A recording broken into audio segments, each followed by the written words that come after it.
Ya, como bien les decía, la tarea que me entregaron, ¿cierto? Se dieron cuenta, si puedo leer alguna de sus respuestas aquí, miren, vamos a ir aquí a las respuestas, ¿ya? Vamos a leer una de alguien que la haya dado, ¿ya?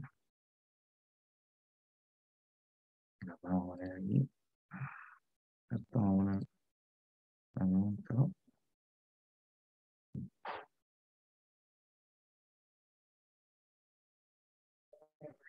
Ya, esta respuesta, chiquillos, me gustó, ¿cierto? La leí el otro día, esperen, que no estoy compartiendo esta pestaña, sorry, sorry. Ya, vamos a poner aquí en compartir esta, ¿ya? La tarea del principito. Ya, como era con décima y era voluntaria nomás, la vamos a cerrar al tiro, ¿cierto? Correspondieron cinco. Entonces aquí, chiquillos, miren, esta que me acuerdo que la leí, me gustó.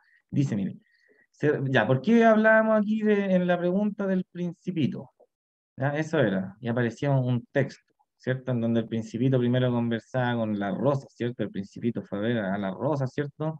Y habló con la Rosa, le dijo que no se parecían a la de él, ¿cierto?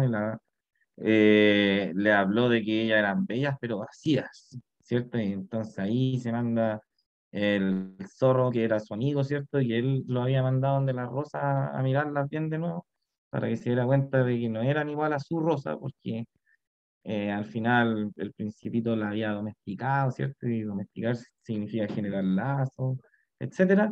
Entonces el zorro, el principito volvió a donde el zorro, ¿ya? Y volvió a despedirse, ¿cierto? Porque ya aprendió harto de él, ¿ya? Y el zorro le dice, aquí está mi secreto, ¿cuál es? Es muy simple, solo se ve bien con el corazón, lo esencial es invisible a los ojos, ¿cierto? Y eso, chiquillos, no es otra cosa cuando el autor de este texto del Principito escribe este libro, ¿ya? Y escribe ahí, ¿cierto? Que lo esencial es invisible al ojo, y nosotros asentimos, es decir, afirmamos, ¿cierto? Le encontramos que tiene razón y nos podemos apoyar en montones de ejemplos, ¿cierto? De por qué no tenemos que fijarnos en lo de afuera, sino más bien en lo de adentro, ¿ya? Nos dicen eso de pequeños, ¿cierto?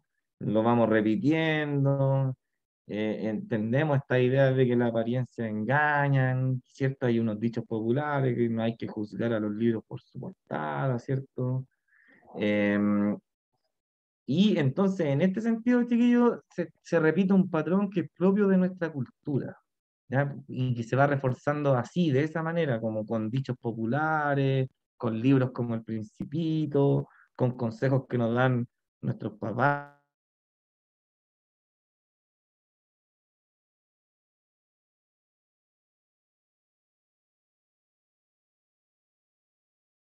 engañadoras, ¿sí o no? Y de eso se trataba la tarea. Entonces, aquí, esta persona, ¿ya? Dice eso, po, se refiere a que todo, pero un poquito que dice que mi conexión es inestable. Voy a hacer una prueba. A ver. Ah, ya, ahora sale. Ah, ya, le estaba reafirmando, chiquillo, esto. Pues dice, mire, se refiere a que todo lo que realmente necesitamos, lo que buscamos, todo lo verdadero se encuentra en el interior, donde no lo podemos ver ni evidenciar.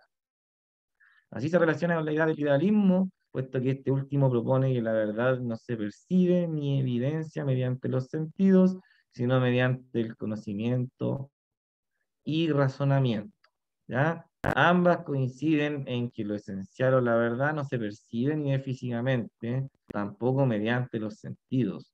Una situación, por ejemplo, podría ser cuando conocemos a una persona.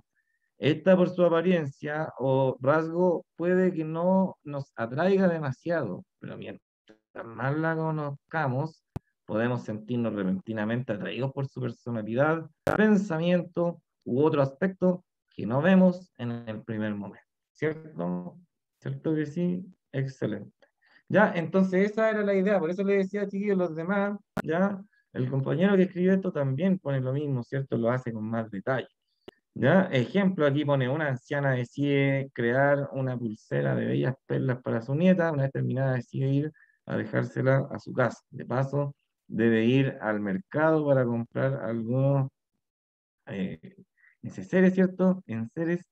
Dice, en uno de los puestos ve una pulsera igual de bella a la que había creado, se acerca al mercader, le ofrece la pulsera, a los ojos de la anciana es igual de bella que la suya, pero no tiene valor ni un significado, ya que el tiempo y la dedicación que ella le dio a su pulsera no se iguala al vacío que representa la pulsera del mercader. ¿Ven qué buen ejemplo también este? ¿Ya? Por eso, chiquillos, les decía que los otros tres que leí el otro día estaban buenos. Ya, por si acaso. Los tres están correctos. Ya, lo que pasa es que olvidé apretar y guardar y tampoco le puse enviar. Darle una pura pregunta.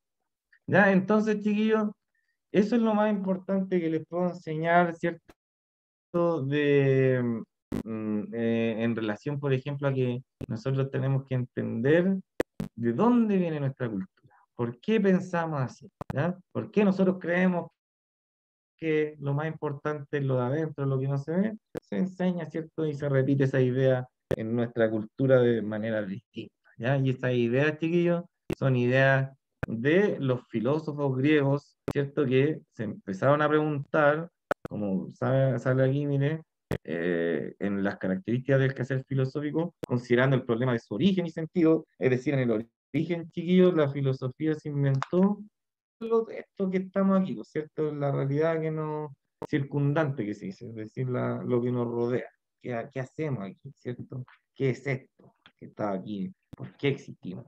¿Ya?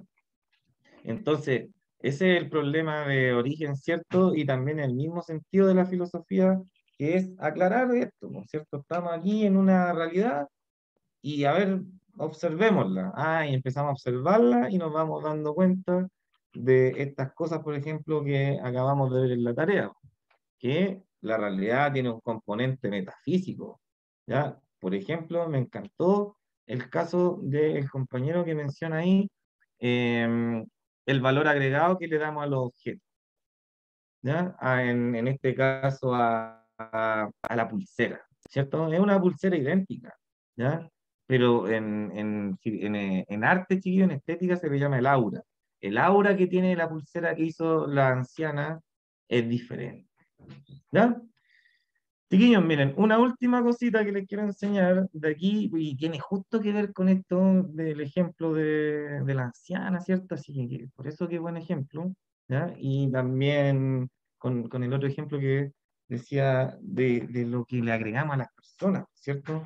Hay cosas que no veíamos de ella y después sí empezamos a ver. Así es la realidad por si acaso, ¿ya? Por eso yo lo hacía al principio de la pandemia, o no me acuerdo si se lo hice este año a usted o el año pasado a los otros chiquillos, un truco de magia, ¿ya? Si no se lo he hecho, me avisan y se lo hago la próxima clase.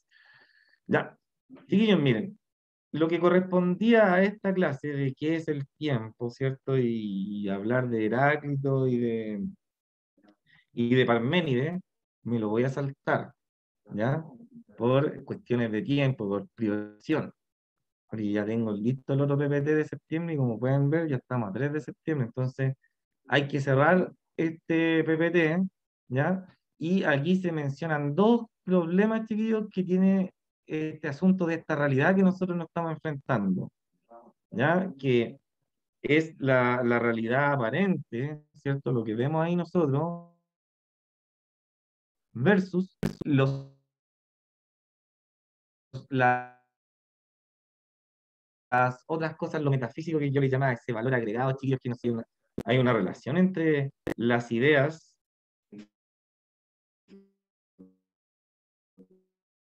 Espérame un poquito, a ver. Espera que cambie. Que me tiene loco, parece. ¿Ya?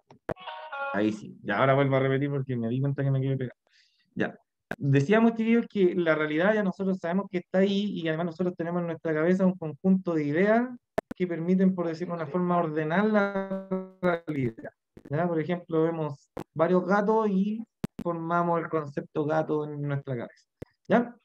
Dentro de esta realidad también, chiquillos, por ejemplo, está el tiempo, ¿ya? Pero esa discusión del tiempo es muy compleja, ¿ya?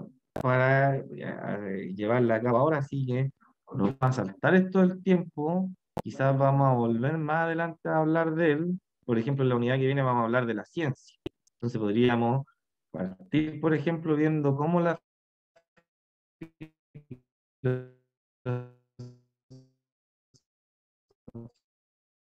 filosofía propio tiempo al principio y ver qué nos dice la ciencia acerca de en que sí me interesa buscar el libro, tío, porque no se ve muy bien, entonces voy a decir, imagínate que leamos esto de la causa. Déjame ver, tengo la cámara apagada.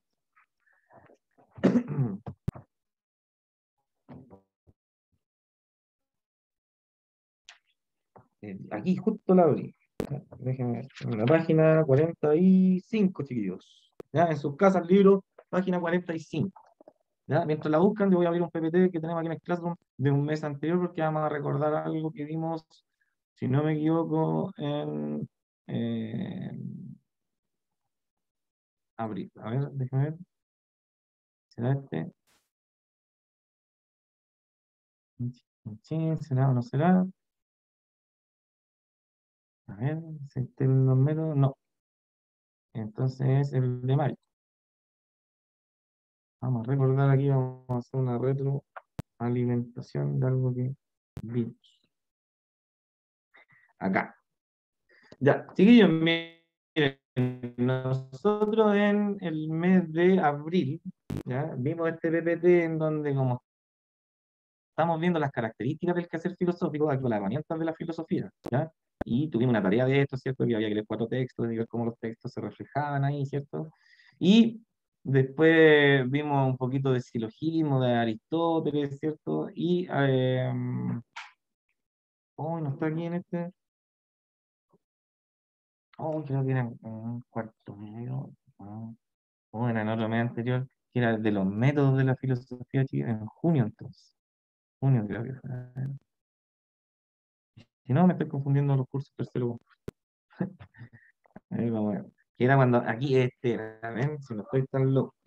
Ya, este chiquillo, miren, este PPT, nosotros vimos los métodos de la filosofía, ¿ya? Y salía el método de Sócrates, ¿cierto? Que se llama mayéutica, que era conversar con el otro, preguntarle a través de un diálogo, ¿cierto?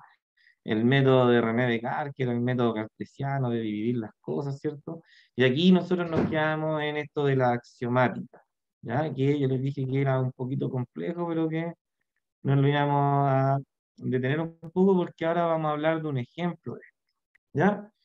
Recordemos, chiquillos, que el axioma, dice ahí, es un principio que no puede ser demostrado porque no existen más premisas que una sola, ¿cierto? Que es como la obvia, ¿ya? Es decir, son como por decirlo, como sale aquí, chiquillo, en negrito aquí, miren, en esta parte dice, los axiomas se consideran verdades últimas y autoevidentes. Es decir, que uno ve que es verdad y que no necesita justificarlo, ¿ya? Como por ejemplo, que decir que algo, no sé, pues, a ver, voy a prender la cámara para mostrar algo, decir, oigan, chiquillos, miren, esta caja de fósforo existe, ¿cierto? Sí, ¿por qué? Porque estamos ahí, eh, se ve, pues, profe, y cuando uno ve algo, ¿cierto? Y lo toca y todo eso, lo llamamos que es algo real, pues, obvio, ¿cierto? Como yo sé que existe obvio, profe, lo está mostrando y lo vemos todo, ¿ya? Como una cosa autoevidente, ¿ya? Por ejemplo, ahí dice, sale un axioma en este caso, dice, todo lo que es, o es en sí, o es en otra cosa, es lo que yo le estoy diciendo. Esto es, y es una cosa, y decimos que una cosa, porque es una cosa, porque tiene sus límites, tiene todas las características de lo que tiene una cosa, a lo que nosotros nos referimos, ¿cierto? Ya. Entonces, chiquillos, vamos a analizar hoy día un axioma que viene aquí en el PPT de esto y que es el texto que está en la página 45 de vuestro libro, ¿ya? Que lo vamos a ver aquí a continuación. Vamos a hacer clic aquí y vamos a ver si nos podemos acercar para ver mejor. Ya. Fíjense la pregunta que aparece arriba, estudiante, dice, mire, ¿todo lo que existe tiene una causa? ¿Ya? Cuando estamos hablando de la realidad, ¿cierto? Y estamos describiendo la realidad, ¿ya? La realidad tiene una característica, chicos, bastante en común, que todas las cosas que uno puede observar se pueden reducir a una relación de causa y efecto. Me explico. Por ejemplo, eh, acaba de sonar el timbre aquí en la casa, ¿cierto? Entonces, ese es un efecto. ¿Cuál fue la causa de que haya sonado ese timbre? ¿Cierto? Una persona que estaba afuera y que lo tocó, ¿cierto? O no sé, más o menos que lo haya tocado un animal, pero alguien lo tocó, alguien tocó el timbre y esa fue la causa y el efecto fue el sonido, ¿ya? Entonces nosotros podemos seguir profundizando, ¿cierto? Supongamos que la persona tocó el timbre con su mano, ¿cierto? Con su dedo, ¿ya? ¿Cuál fue la causa de que la persona haya movido su dedo hacia el timbre? Una orden que le dio el cerebro, ¿cierto? El cerebro le ordenó a la mano, oye, muévete brazo, apunta con un dedo y toca ese timbre, ¿cierto? Causa el cerebro, efecto el movimiento del dedo, ¿cierto? Que hace sonar el timbre. Y así, chiquillos, parece sí o no que podemos seguir hasta el infinito, ¿no? Porque mira, yo puedo preguntar por qué el cerebro da esa orden, ¿cierto? Ah, no, por un impulso eléctrico. Ah, ya. Ahí vamos teniendo otra vez. ¿Qué causó que la mano se moviera, ¿cierto? Cuando el cerebro le dio la orden, un impulso eléctrico, profe. ¿Ya? Entonces ahí, nosotros chiquillos estamos en presencia de un axioma, una verdad autoevidente, porque yo cuando miro la naturaleza, ¿ya? La observo y parece que todo tiene una causa, ¿o no? Si es que hay alguien ahí escuchándome, que me ponga en el chat mientras busco una información aquí. Sí, todo tiene una causa, ¿no? Parece que sí, po, ¿no? Porque estamos en presencia de un axioma, ¿ya? Todo tiene una causa. Sí, pues, profe, nada es por sí solo, ¿ya? Entonces, sigamos.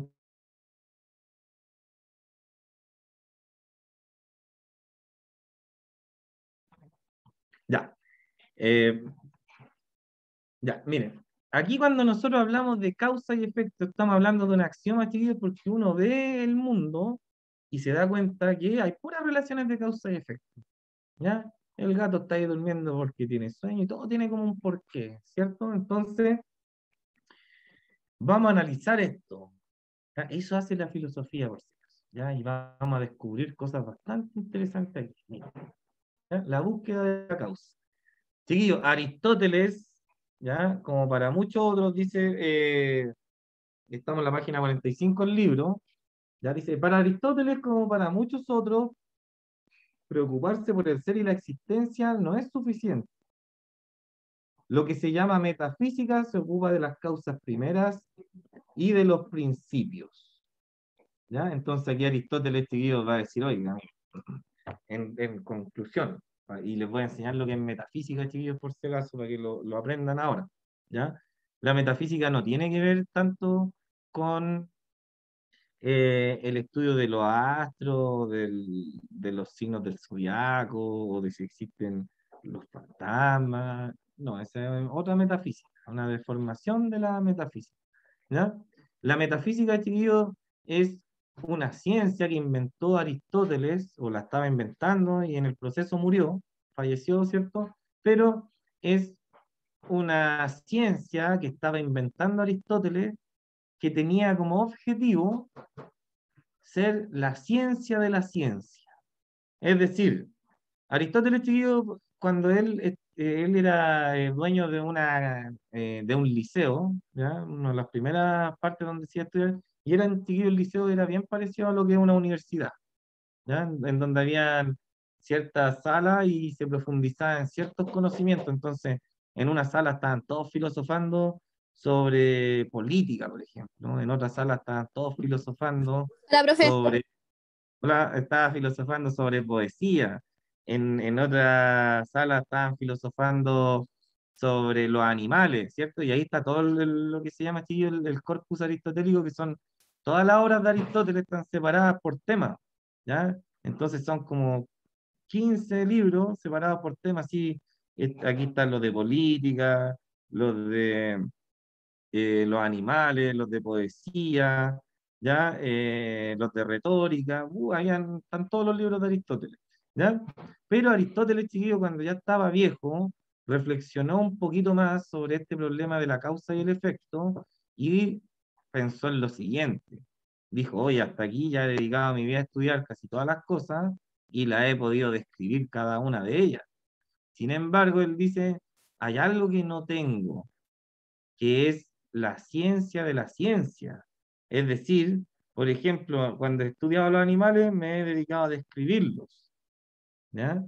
Pero no he dicho por qué son animales, que es lo primero que tengo que decir. Entonces, lo primero que tengo que investigar, va a decir Aristóteles, es por qué yo llamo real a lo real. ¿Ya? ¿Qué características tiene que tener algo para que yo lo considere real y de ahí poder estudiarlo? Y eso va a decir Aristóteles en lo que nos falta. Por eso él, después cuando Aristóteles se murió, él le había llamado eh, filosofía primera, pero sus libros fueron catalogados con el nombre de metafísica, porque efectivamente Aristóteles quiere saber qué es aquello, la esencia última o la causa primera, chiquillo, que tiene que tener un objeto o algo para que nosotros lo consideremos que es real. Y podamos salir de la duda si los fantasmas existen o no, ¿cierto? Y todas, si los pensamientos son parte de la realidad, si las ideas predominan por sobre la realidad, como hemos estado viendo en clase. ¿Ya? Por eso aquí, miren, Aristóteles dice, no pensemos que ninguna de las sensaciones, perdón, dice, no pensamos que ninguna de las sensaciones sea sabiduría. Aquí hay que tener en cuenta qué cosa, chicos, que cuando él habla de sensaciones, habla de lo que percibimos con los sentidos, ¿ya? Lo que percibimos con los sentidos nos entregan sensaciones en el cuerpo, ¿ya? Y cuando él habla de sabiduría, está hablando como de conocimiento verdadero, ¿ya? Porque él cree que existe la opinión versus la sabiduría, y la sabiduría es el conocimiento verdadero. La opinión es cuando uno cree saber algo, ¿ya? Entonces, si leemos esta misma frase, poniendo esos sinónimos aquí, percepción de los sentidos, y aquí conocimiento verdadero, nos va a quedar esto, dice. No pensamos que, es decir, no creemos nosotros que ninguna, cuando él dice nosotros, está hablando de los de su escuela, ¿ya? Él como director dice, oye, yo que los represento a todos, dice, "No, aquí no pensamos, ninguno de nosotros piensa que lo que percibimos por los sentidos sea conocimiento verdadero". ¿Cachai? Que ya ha más comprensible la frase. Ninguno aquí cree que lo que percibimos con los sentidos podamos considerarlo un conocimiento verdadero. Por más que éstas sean el modo de conocimiento por excelencia respecto de los casos individuales, por más que los sentidos sean la única fuente de conocimiento que tenemos para percibir los objetos y entenderlos, dice, aún así, esas sensaciones, esas percepciones que tenemos de los objetos, chiquillos, no tenemos que considerarlas conocimiento verdadero. ¿Se dan cuenta que otra vez, chiquillos, se repite esta idea de como menospreciar la realidad física? Porque está diciendo, oye, lo que perciben tus sentidos aquí, nadie en esta escuela cree que aquello que percibimos por los sentidos sea un conocimiento verdadero y absoluto. ¿Ya?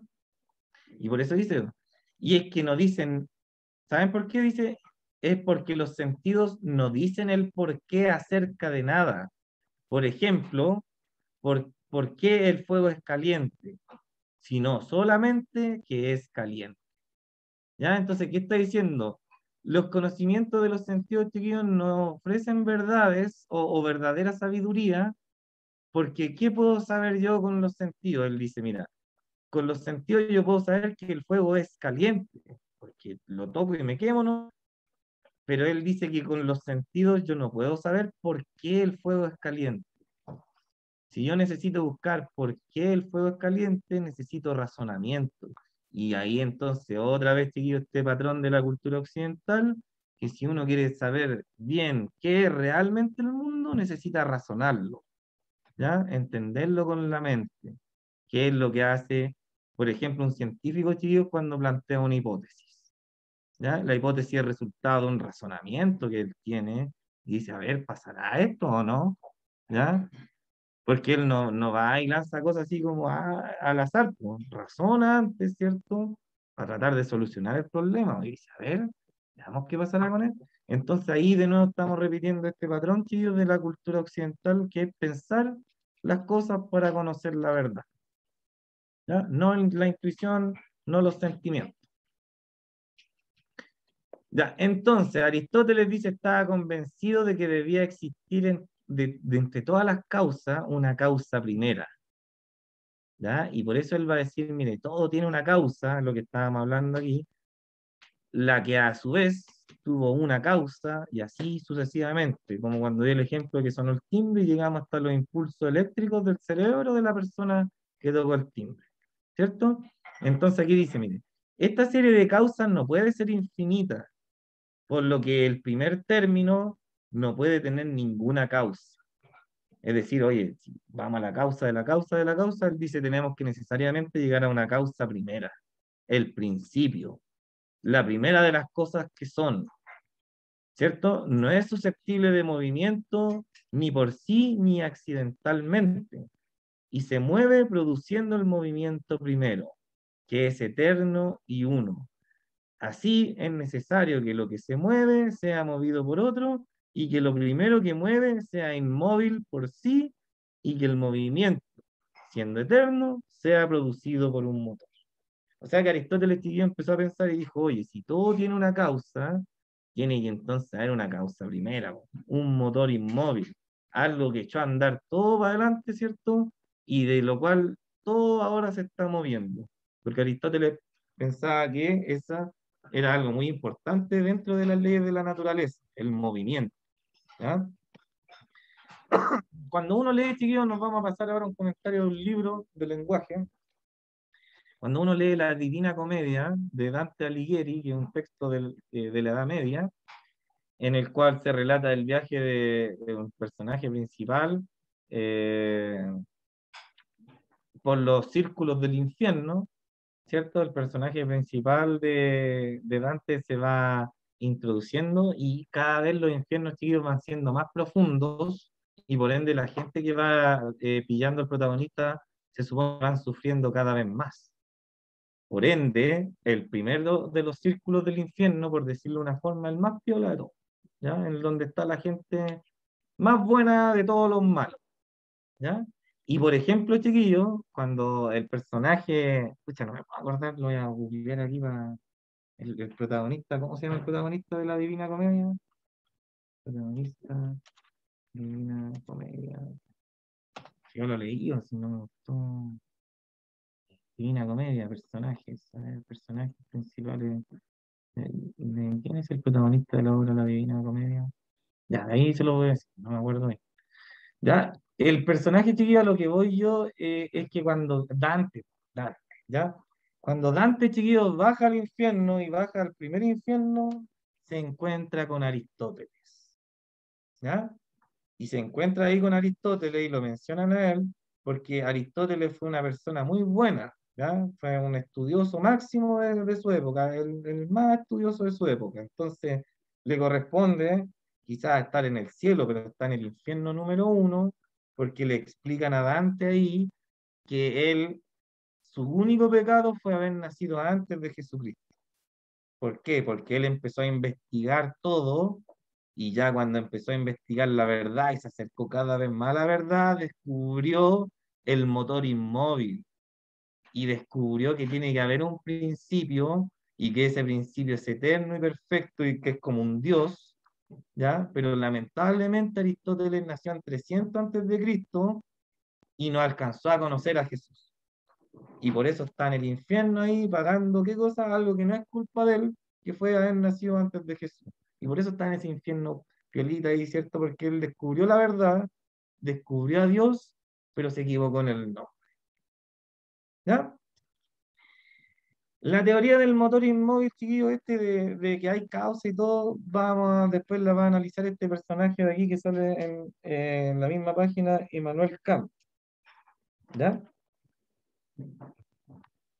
¿Ya? Aquí Aristóteles va a pensar, aquí no voy a leer esto porque es para profundizar, no, pero son errores, bueno, de Aristóteles que pensaba que trataba de, lo que sí hay que valorar, chiquillos, siempre de Aristóteles, que son las primeras explicaciones sobre algunas cosas, ¿ya? En el año 300 antes de Cristo, entonces aquí Aristóteles trata de explicar también el giro de los planetas con esta teoría del motor inmóvil, ¿ya? Onda que cada planeta tenía su motor inmóvil pero, y que por eso cada uno estaba girando sobre sí mismo, y girando también alrededor todos de la Tierra, ¿cierto?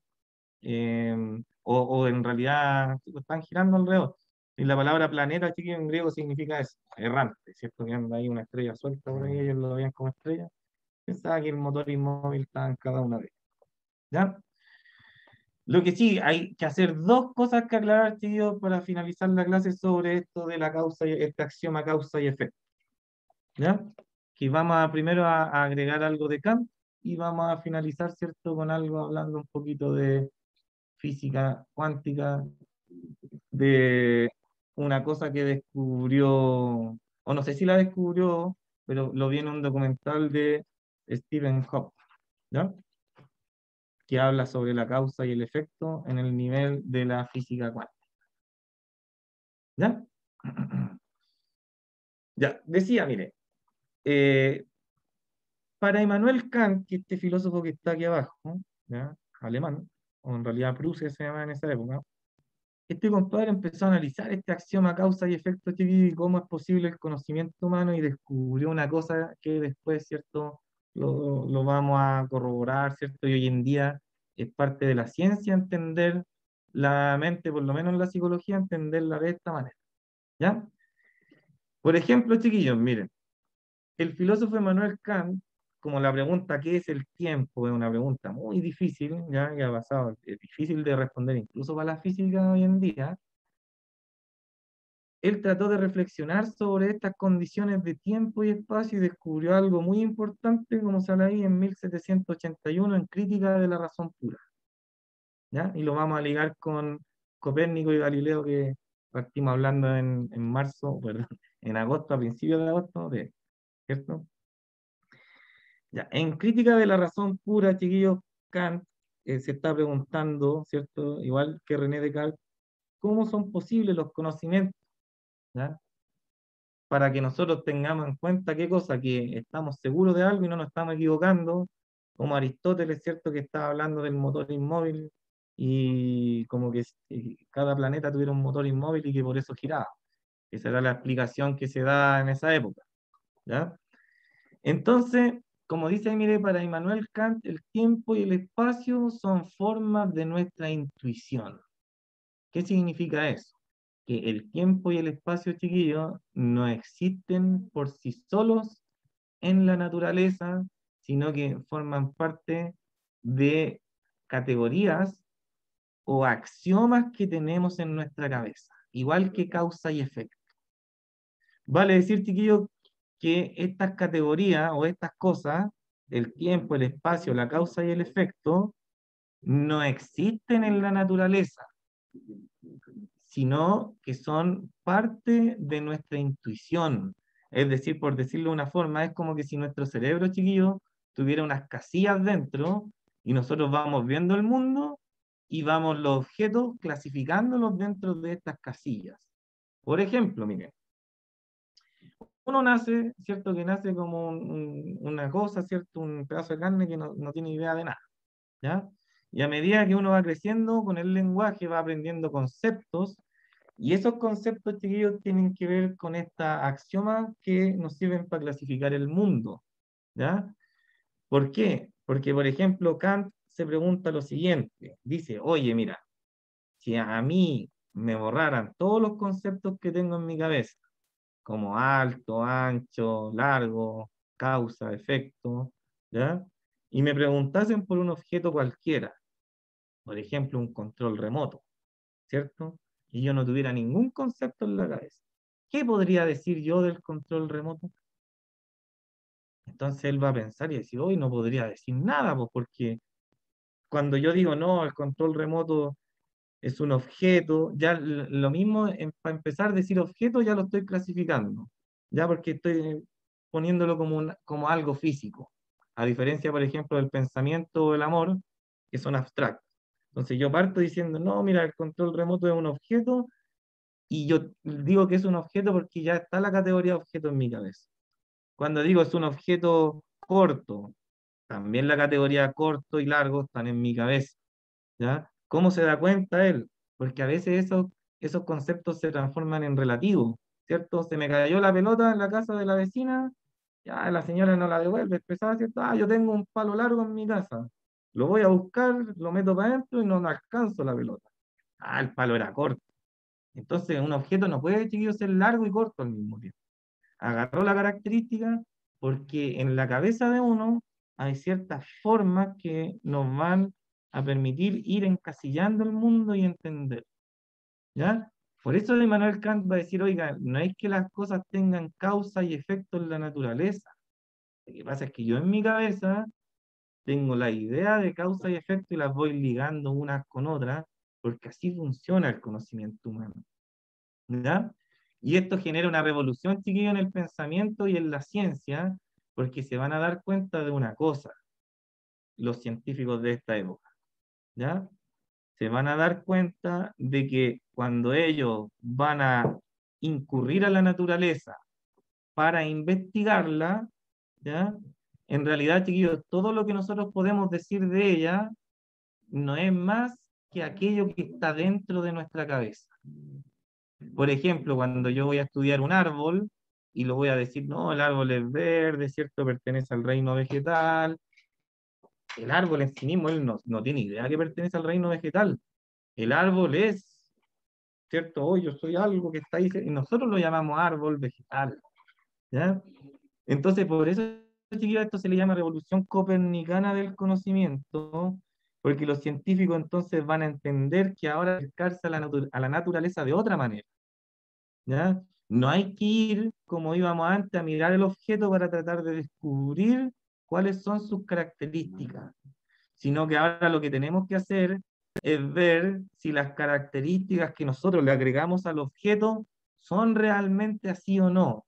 Y para eso va a servir, chiquillo, el método científico, y por eso se proponen hipótesis que tienen que ir fallando siempre y vamos a ir avanzando a medida que vamos descartando errores, porque en nuestra cabeza la que se adelanta y le pone características a las cosas, como por ejemplo, como decía el compañero en la anciana que hizo, ¿cierto? El brazalete, ¿cierto? Tiene un valor agregado. ¿Quién se lo agregó? La señora, ¿cierto? En el otro ejemplo que da el otro compañero o compañera, ¿cierto? Decía cuando nos enamoramos, ¿cierto? A veces, por ejemplo, no nos enamoramos a primera vista porque no nos parece atractiva la persona, pero después nos parecen atractivas otras cosas que no se ven. Esas cosas que no se ven muchas veces, chiquillos, son valores agregados que uno va teniendo y que le va agregando a los objetos, ¿ya? Entonces la revolución de Kant se compara con la revolución de Copérnico, porque así como Copérnico dijo que nosotros giramos alrededor del Sol, ¿ya? Kant va a decir que nosotros tenemos que girar alrededor del objeto que tenemos que analizar, porque, repito una vez más, chiquillos, las características que tienen los objetos no le pertenecen a los objetos, le pertenecen a la mente del humano que se las agrega, ¿ya? El nombre de algo, chiquillo, el color que tiene algo son clasificaciones que están dentro de la cabeza humana y que, por decirlo de una forma, el objeto entra, se separa en partes y va clasificándose dentro de axiomas que nos enseñaron cuando somos pequeños, ¿ya? ¿Cómo podemos comprobar, chiquillos, que Kant tenía razón? Porque uno de los últimos descubrimientos de la física cuántica, que es la física a nivel micro, es decir, cuando nosotros miramos, chiquillos, los átomos, ¿ya? Y miramos partículas subatómicas comportarse, ¿ya? Nos fijamos que el átomo, chiquillo, en su comportamiento natural, no se guía por la relación causa y efecto. Es decir, que los científicos cuando miran los átomos de manera más pequeña, por ejemplo, el átomo de una leche, se alcanzan a dar cuenta, chicos, que algunos electrones y neutrones aparecen y desaparecen al azar, de forma azarosa, sin causa alguna. ¿Ya? Entonces, en la raíz misma de la naturaleza, chiquillos, el concepto causa y efecto que nosotros parecíamos que habíamos encontrado en la naturaleza, no le pertenece a ella, ¿ya? Ya sea que miramos por microscopio el comportamiento del átomo y no responde a la relación causa y efecto, o ya sea porque, como dijo Kant, chiquillos, realmente los objetos no tienen las características en sí mismos, sino que el humano es el que le va otorgando las características a estos objetos, ¿cierto? Por ejemplo, mire un caso, una ardilla cuando ve un árbol, quizás en su mundo ardillesco, chiquillos, dice una casa, ¿cierto? No dice un árbol, ¿ya? Ese es el ejemplo. Nosotros lo vemos, no árbol ni puras características, por decirlo humanamente hablando, ¿ya? O sea que cuando vemos la ciencia, chiquillos, no vemos lo que el objeto es, sino que vemos que el objeto tiene las características que nuestra mente le ha asociado. Acuérdense que la ciencia, chiquillos, es así, pues, activamente se le asociaban otras características, por ejemplo, cuando explicaban, qué sé yo, la gravedad o los movimientos de los planetas, ¿cierto? Eran teorías que se tuvieron como verdaderas, pero que eran falsas. ¿Y por qué las tuvieron verdaderas? Porque en esa época la explicación se acomodaba al pensamiento de los humanos, ¿ya? Y los grandes científicos son personas que han hecho revoluciones y que rompen con esas explicaciones que eran muy evidentes para todos, ¿cierto? Y que él fue capaz de decir, ah, no, pues mira, vean bien la categoría en esto, y la van puliendo y la van avanzando, ¿ya?